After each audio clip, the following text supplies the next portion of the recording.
성인기 때 어떻게 보내느냐가 나의 노년기가 어떻게 될지를 결정합니다. 그래서 대표적인 노인 질환인 치매를 보면 치매 위험이 증가되느냐 증가되지 않느냐의 가장 중요한 시기가 바로 중년기, 성인기입니다. 달리기는 인생의 각 시기별로 굉장히 중요하고 좋은 효과를 주지만 그 어느 시기에도 매우 중요한 건강의 축이기 때문에 저는 일찍 시작해서 평생 하시라 이런 말씀을 드리고 있습니다.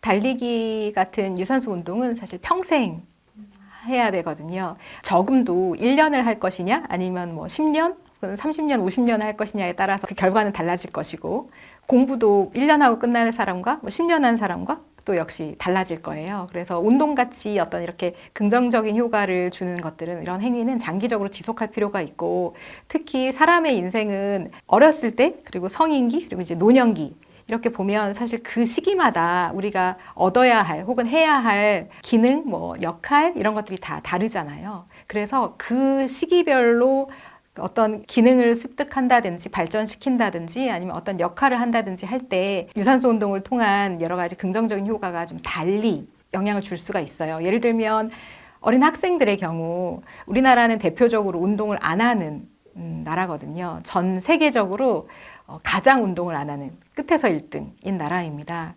그런데 이제 어떤 나라는 아예 정책적으로 혹은 교육 체계 내에서 운동을 반드시 하도록 만들어 놓은 나라도 있어요. 그런데 이제 그런 나라들이 그렇게 하는 이유는 이 운동이 아이들의 어떤 발달에 미치는 굉장히 중요한 영향이 있기 때문이거든요. 그것이 꼭 학습이나 학업이 아니고 정서적인 발달, 사회적인 발달 이런 것들, 신체적인 발달 당연할 것이고요. 그래서 이런 다양한 측면에서 달리기를 포함한 여러 가지 운동이 청소년기, 아동기, 유아기 이런 때에도 굉장히 중요하게 영향을 미치고 있고 실제로 연구를 해봤을 때 운동을 시킨 그룹과 운동을 시키지 않은 그룹 이렇게 비교를 해보면 그 아이들의 학업 능력이라든지 학교에서의 어떤 그런 정신적인 문제라든지 신체 건강 측면에서도 그렇고 차이가 유의하게 나는 걸 알 수 있습니다. 성인기는 몸이나 체력은 다 괜찮은데 이제 나이가 들어가는 시기인데요. 이 성인기 때 어떻게 보내느냐가 나의 노년기가 어떻게 될지를 결정합니다. 그래서 대표적인 노인 질환인 치매를 보면 치매 위험이 증가되느냐 증가되지 않느냐의 가장 중요한 시기가 바로 중년기, 성인기입니다. 그래서 성인기의 건강을 잘 관리하고 지내는 것이 내가 나중에 나이가 들어서 치매에 걸릴 것이냐 걸리지 않을 것이냐를 결정하거든요. 그래서 그만큼 성인기에는 지속적인 꾸준한 건강관리가 필요하다. 그리고 그 건강관리에 굉장히 중요한 것 중에 하나가 바로 달리기 같은 운동이다라고 얘기 드릴 수 있고요. 노년기에는 이제 사회적인 활동도 줄고 그다음에 체력도 떨어지고 인지적인 능력도 좀 떨어지고 하기 때문에 자칫 이것이 더 나의 그 어떤 노화를 앞당길 수가 있거든요. 그래서 내가 일부러라도 사람들과 관계를 계속 유지하고 적극적으로 그리고 신체적인 활동도 활발하게 유지하고 인지적인 활동도 좀 유지해주는 것이 노년기에도 건강을 유지하는 데 굉장히 중요합니다. 그래서 그런 측면에서 노년기에도 만약에 신체적으로 건강이 허락한다면 달리기를 계속 이어나가는 것이 좋겠고 특히 최근에 이제 노화 연구들이 전 세계적으로 굉장히 활발하게 이루어지면서 노화의 표본이 무엇일까? 어떤 사람이 과연 건강 노화의 표본일까? 이거를 찾는 연구들이 많이 있는데요.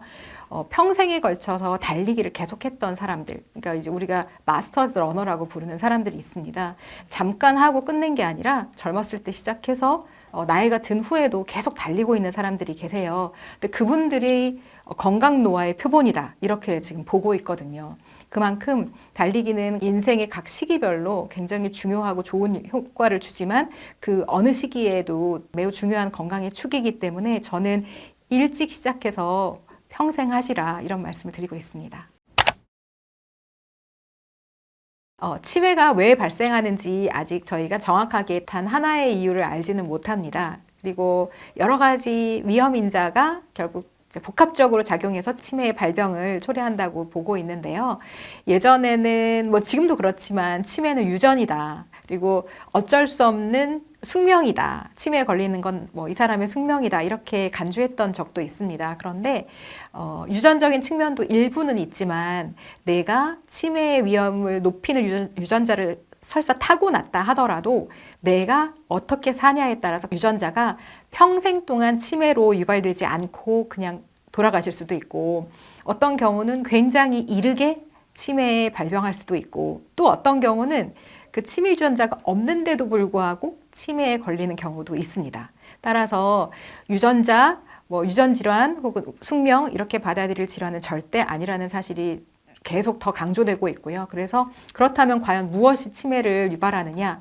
우리가 어떻게 살았느냐가 치매를 유발하는 것으로 이제는 많이 알려져 있고요. 대표적인 것이 당뇨병, 고혈압, 비만, 고지혈증, 그리고 운동 부족, 그리고 음주, 흡연. 이런 것들이 치매를 유발하는 대표적인 위험 인자입니다.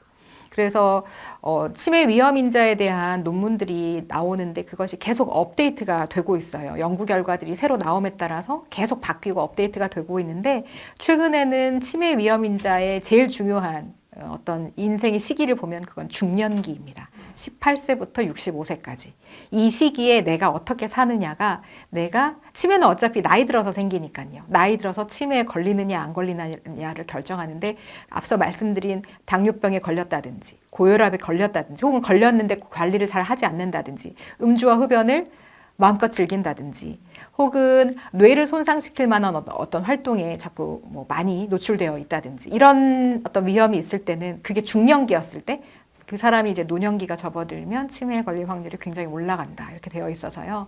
근데 지금 따져보시면, 들어보시면 당뇨, 고혈압, 고지혈증, 비만, 음주, 흡연은 일반적인 건강에 우리가 신경 쓰는 항목들이잖아요. 그래서 말씀드리는 겁니다. 뇌 건강이 혹은 치매가 우리가 보통 생각하는 건강과 별반 다르지 않다. 그래서 공부를 많이 해야 되고, 고스톱을 많이 쳐야 되고, 산수 문제, 외국어 공부 막 이런 걸 많이 해야 된다라고 생각하지만, 사실은 그거보다 더 중요한 것은 내 몸이 건강하냐, 건강하지 않냐. 그리고 내가 지금 내 몸을 건강하게 지키고 있는 노력을 하고 있냐, 안 하고 있냐. 이것이 훨씬 중요하다. 이걸 꼭 기억하셔야 될 것 같습니다. 이 책을 내기 전에 제가 블로그를 계속 운영을 하고 있었고, 블로그에 많은 분들이 저한테 이제 댓글로 질문도 하시고, 상담도 하시고, 이러셨거든요. 그리고 본인의 이야기를 저에게 이렇게 남겨주신 분들도 많이 계셨어요. 근데 그 중에서 제가 기억에 특별히 많이 남는 경우들은, 내가 달리기를 통해서 우울증을 극복했다. 그리고 내가 굉장히 스트레스를 많이 받고 매일 불안 속에서 살았었는데 지금은 그런 증상들이 많이 없어졌다. 많이 편해졌다. 그리고 예를 들면 가족이 돌아가셨는데 그 상실의 아픔이 너무 컸는데 달리기가 없었다면 내가 그 상실의 아픔을 이렇게 좀 쉽게 좀 금방 극복하기 힘들었을 것 같다. 이런 말씀들을 많이 해주시거든요. 실제로 우리가 신체적인 건강 그리고 어떤 인지적인 건강뿐만 아니라 이런 정서적인 건강에 있어서도 달리기가 굉장히 효과가 있어서요. 대표적으로 우울, 그리고 불안, 그리고 여러 가지 스트레스 이런 것들이 달리기를 통해서 상당히 개선되는 것으로 되어 있습니다. 그래서 어떤 경우에는 달리기는 우울증 약과 거의 같은 효과를 보인다라고 아예 논문에서 얘기하기도 하고요.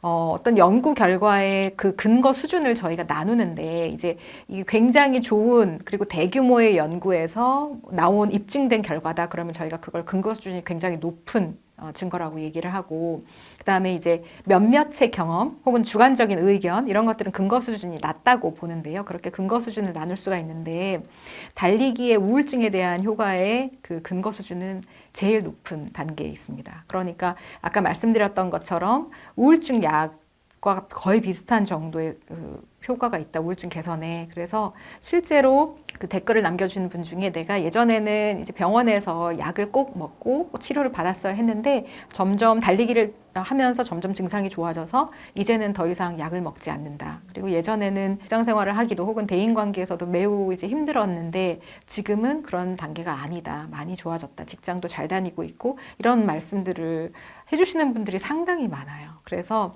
저는 이게 신체적인 건강 혹은 인지적인 건강, 치매 같은 제가 말씀드렸던 그런 것이 아니더라도 지금 내가 뭔가 굉장히 힘든 어떤 정신적인, 심리적인 그런 상황이라면 한번 달려보시라는 말씀도 꼭 드려보고 싶습니다.